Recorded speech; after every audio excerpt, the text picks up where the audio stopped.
오늘 말씀의 제목은 당신에게는 당신의 무덤이 있습니까?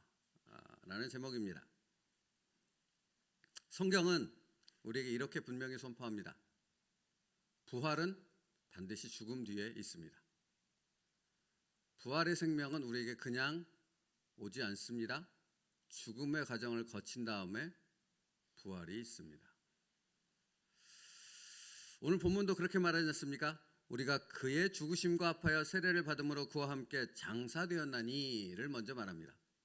장사되었습니다. 무덤이 있어야 됩니다. 우리의 죽음이 먼저 경험되어져야 합니다. 그 다음에 부활이 있습니다. 그런데 이렇게 설명하죠. 그리스도를 죽은 자 가운데서 살리심과 같이 우리 또한 새 생명 가운데서 행하게 하려 합니다. 부활을 설명하는데 살아났어, 다시 살아났어 이렇게 설명하지 않습니다. 장사되었는데 그리스도와 함께 다시 살아난 것은 다시 말하면 이제 그리스도와 함께 새로운 전혀 다른 삶을 살아가는 것이야. 그게 부활이야 라고 설명하고 있다는 겁니다. 죽었다가 살아났으니까 끝? 그게 아니고요. 죽었다가 다시 살아나는데 다시 살아난 부활의 생명을 가진 자로서 새로운 삶을 살아간다. 보라, 새 것이 되었도다. 이런 것입니다. 여러분, 그러므로 우리에게 먼저 있어야 될 것은 무엇입니까? 다시 말하면 그리스도와 함께 죽었다는 것은 무엇을 의미합니까? 주님과 함께 죽었다는 것은 주님이 십자가에서 우리의 모든 죄를 짊어지고 죽으셨을 때 죄인 된 우리도 그 주님과 함께 십자가에서 죽었음을 믿는 것입니다. 죽었습니다. 죽었다는 것의 특징이 무엇입니까? 안 움직이는 것입니까? 아니요, 좀 더 정확히 얘기한다면 움직일 수가 없는 겁니다. 죽었으니까. 여러분, 그러니까 믿는다는 것은 주님과 함께 죄인된 내가 죽었다는 것을 그 의미가 무엇인가를 정확히 아는 것에서부터 시작될 수 있는 것입니다. 주님과 함께 십자가에서 죄인된 우리가 죽었으므로 가져오는 변화가 무엇인지를 정확히 아는 것에서부터 시작하는 것이라는 말씀입니다. 이 죽음은 성도로 살아가는 우리의 삶에 근본적인 변화를 가져왔습니다. 죄에 반응하는 모습이 전혀 다른 모습으로 달라졌다라는 것입니다. 그래서 오늘 본문 이후에 기록되는 로마서 말씀을 보면 이렇게 설명해요. 사실 로마서 6장 말씀을 전체를 오늘 읽는다면 큰 은혜가 있을 줄 믿습니다. 6장 6절부터 7절 말씀 보세요. 그냥 한번 눈으로 보시면 제가 읽어드릴게요. 우리가 알거니와 우리 옛사람이 예수와 함께 십자가에 못 박힌 것은 죄의 몸이 죽어 다시는 우리가 죄에게 종노릇하지 아니하려 함이니 이는 죽은 자가 죄에서 벗어나 의롭다 하심을 얻었음이니라. 여기 표현을 보십시오. 뭐라고 표현합니까? 옛사람이 예수와 함께 십자가에 못 박힌 것은 죄의 몸이 죽어 다시는 우리가 죄에게 종노릇하지 아니하려 함이니 라고 말합니다. 여러분, 종이 가진 그 단어에 담겨있는 특징은 무엇입니까? 종은 수동적이죠. 여기서 수동적이라는 것은 자기 생각대로 움직이지 않는다라는 의미입니다. 누구의 명령에 의해서 움직입니까? 주인의 명령에 의해서 움직입니다. 죄의 종이라는 말은 주인이 누구라는 것입니까? 죄이며 사단이라는 말입니다. 사단이 시키는 대로, 죄가 시키는 대로 그대로 따르는 것이 죄의 종이라는 의미입니다. 십자가에서 예수님과 함께 죽기 이전에 우리의 삶이 그렇게 죄에 대해서 수동적이고 죄가 시키는 모든 일을 따라 움직이는 그런 삶을 살았다면 이제 십자가에서 죄의 종된 우리가 죽었다라는 말은 어떤 변화를 가져왔다는 말입니까? 더 이상 죄의 명령에 수동적일 수가 없다라는 겁니다. 따라갈 수가 없는 존재가 되었다라는 것입니다. 내가 그러고 싶어도 그렇게 할 수 없는 죽은 자가 되어졌다라는 의미입니다. 여러분, 그러니까 그렇게 죄에 대해서 시키는 대로 하는 존재가 아니라 다른 모습으로 바뀌었다라는 것은 그러면 죄에 대해서 우리가 어떻게 반응하는 자가 되어집니까? 예수와 함께 내가 죽었다라는 것을 믿기에 이제 죄에 대해서는 더 이상 반응하지 않는 능동적인 싸움을 싸우는 하나님의 자녀로 바뀌었다라는 의미입니다. 그 싸움의 그 형태가, 싸움의 모습이 전혀 다른 모습으로 바뀌어진 거예요. 죄와 싸웠다면 이전에 내가 십자가에서 죽기 이전에 나는 죄와 직접 싸워야 되는 그런 싸움을 했다면 이제는 어떤 싸움이 되는 것입니까? 내가 죄와 싸우는 것이 아닙니다. 나는 십자가에서 죽었다는 것을 믿는 그 믿음의 싸움으로 들어가는 것입니다. 그러면 여기에 그 다음의 반응은 당연히 죽음의 결과로 나타나게 된다라는 것을 말하는 것이죠. 그러니까 먼저 기억해야 될 것은 무엇입니까? 죄의 종으로 살던 우리의 옛사람이 죽었다라는 것입니다. 예수님과 함께. 예수님 십자가에서 우리를 위해 죽으셨음을 믿으십니까? 여러분, 그래서 우리는 이 예배를 지금 드리고 있는 것 아닙니까? 주님이 날 위해 죽으셨기 때문에 그 믿음 가운데 우리가 이 신앙생활을 하고 있는 것 아닙니까? 그렇죠?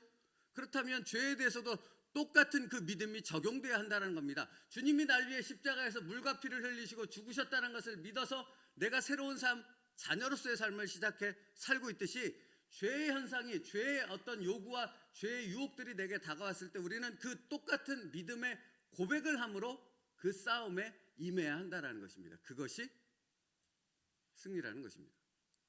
여러분 보십시오. 이 부분을 어떻게 설명하면 좋을까 하는데 출애굽기 16장의 만나 이야기가 생각이 났습니다. 출애굽기 16장에 백성들이 불평할 때, 배고파서 불평할 때 하나님이 너희를 배부르게 해줄게 라고 만나를 공급하지 않습니까? 근데 그 만나를 공급할 때 하나님이 뭐라고 그 만나에 표현하냐면 일용할 양식이라고 표현하세요. 분명히. 일용할 양식이 무슨 의미입니까? 쌓아두지 말라는 거잖아요. 내가 매일같이 너희에게 공급한다는 것입니다. 그러면 여러분 이 부분을 생각할 때 이스라엘 백성들은 노예였잖아요. 먹을 게 풍족했겠습니까? 늘 여유 있게 살았겠습니까? 아니지 않습니까? 노예는 그런 삶이 아니잖아요. 그러니까 뭘 늘 저장해 두고 미래를 대비해 두고 뭔가를 준비해 두는 삶을 살았지 않았겠습니까? 그러니까 노예의 습성으로 살아가는 것과 하나님이 말씀하신 일용할 양식을 주심을 믿고 살아가는 것은 부딪히겠습니까? 안 부딪히겠습니까? 부딪히겠지요, 당연히. 그럼 보십시오. 그 말씀을 믿는다면, 하나님이 일용할 양식을 너에게 주시겠다는 그 말씀을 믿는다면 쌓아둬야 됩니까? 안 쌓아야 됩니까? 한 사람당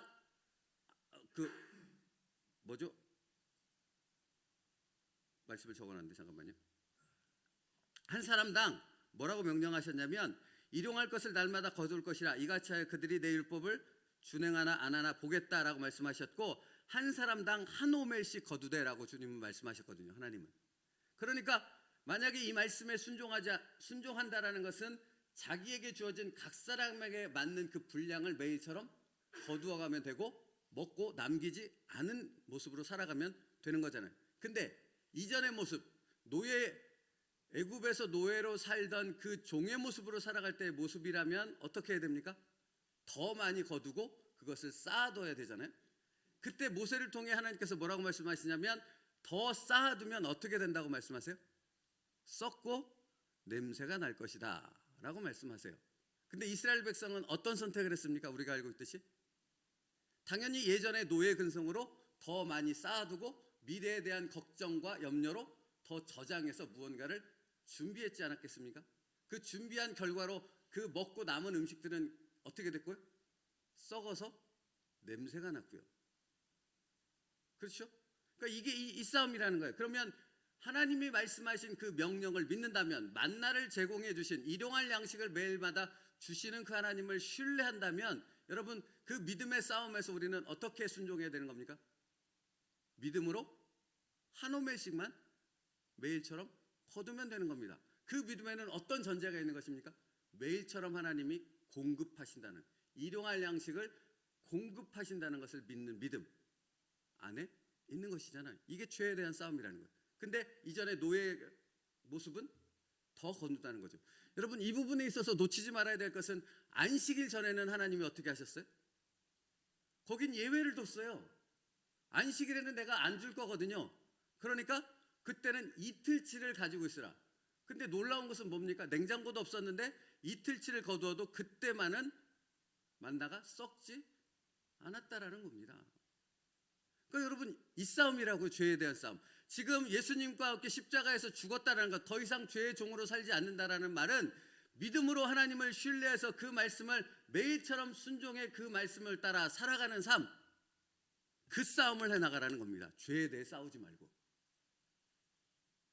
그러면 지금 오늘 본문의 말씀처럼 그리스도를 죽은 자 가운데서 살리심과 같이 우리로 또한 새 생명 가운데서 행하게 하려 함이니라. 부활의 생명을 가진 자로 살아가게 함이니라 라는 그 말씀을 우리가 경험하게 되어진다라는 것이죠. 그러니까 여러분, 당신의 무덤이 있으십니까? 라는 질문은 정확한 질문 아니겠습니까? 내가 십자가에서 죽었음을 분명히 믿을 때만 그런 삶으로 이어질 수 있으니까요. 그렇지 않고서는 그 삶을 살아갈 수 없는 것이 우리라고요. 이스라엘 백성들처럼 노예의 근성에 사로잡혀서 끊임없이 모으고 끊임없이 염려, 미래에 대한 걱정과 근심 속에서 두려움 가운데 살아가는 것이 십자가의 죽음을 맞이하기 전 옛사람의 모습이었다는 겁니다. 근데 그 모든 것이 하나님의 말씀을 믿기에, 그 하나님을 신뢰하기에 그것을 내려놓는 매일의 삶을 살아가는 싸움을 해나가는 것, 그게 다른 말로 표현하면 로마서 말씀에 뭔지 아십니까? 나를 의의 병기로 내어드리는 싸움이라는 겁니다. 그겁니다. 그러므로 여러분, 주님은 우리에게 이렇게 말씀하시지 않았습니까? 무엇을 마실까, 무엇을 입을까, 무엇을 먹을까? 뭐 하지 말라? 염려하지 말라.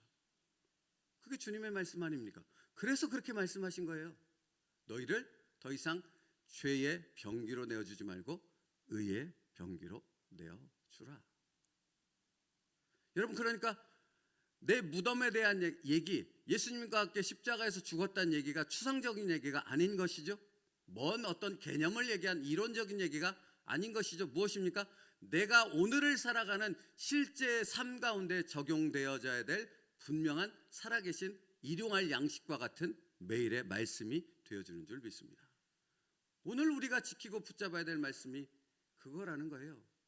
여러분, 오늘도 여러분 마음 가운데 죄는 뭘 주겠습니까? 염려를 줍니다. 걱정을 줍니다. 뭐가 없어서요? 아니요. 앞으로 일어날 내일에 대한 염려와 걱정 아닙니까? 그렇죠? 그러면 그 마음을 하나님을 신뢰하여 그 말씀대로 내려놓고 온전히 하나님만을 신뢰하며 일용할 양식을 따라 그것을 공급해 주시는 하나님을 신뢰하며 말씀대로 순종할 때 우리는 곧 부활의 생명 가운데 그 능력으로 살아가는 하나님의 백성 되어줄 줄로 믿습니다. 여러분, 그래서 로마서 사실 오늘 새벽이라 다 읽지 못하는데 뒤에 말씀을 보면 이렇게 계속 말씀하세요. 사망이 다시 그를 주장하지 못할 줄을 알미로라. 이와 같이 너희도 너희 자신을 죄에 대하여는 죽은 자요 그리스도 예수 안에서 하나님에 대하여는 산 자로 여길지니라. 여러분, 그러니까 죄에 대해서는 죽고 하나님 앞에서 살았다라는 말이 그거잖아요. 하나님의 말씀이 살아있는 말씀이고 그 말씀에 살아있는 나이기 때문에 반응하여져서 움직이는 것이고, 죄에 대해서는 죽은 것이니까 죄에 대해서는 반응하지 않는 것이고, 그러니까 다시 부활의 생명을 가졌다라는 것은 늘 살아계신 그 하나님의 말씀을 일용할 양식으로 받아 매일처럼 매 순간마다 그 말씀에 반응하는 삶을 살아간다는 것을 의미하는 것이라고요. 그러므로 죄인된 우리가 예수와 함께 십자가에 못 박혀 죽었으므로 죄로 너희 죽을 몸에 왕노릇하지 못하게 하여 몸의 사욕을 순종하지 말고 또한 너희 지체를 불의의 병기로 죄에게 내어드리지 말고 그것을 순종으로써 의의 병기로 내어드리라. 이게 죽음을 맞이한 그리고 부활의 생명을 가지고 살아가는 그리스도인의 삶이라 하는 것입니다.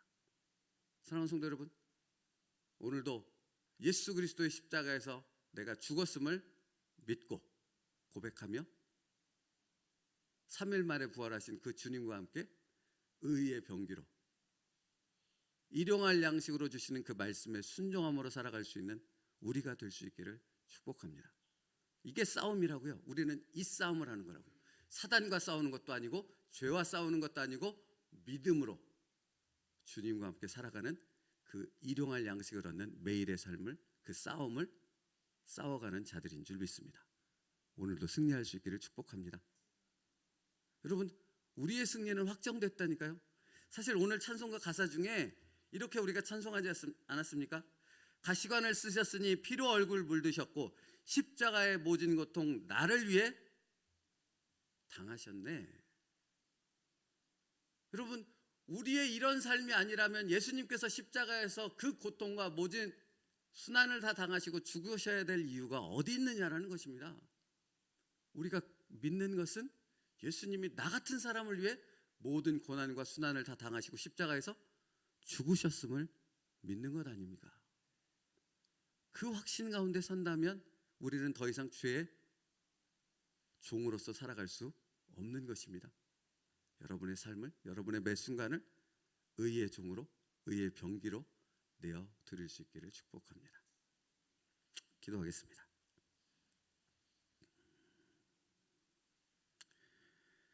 살아계신 하나님, 우리를 구원하여 주셨습니다.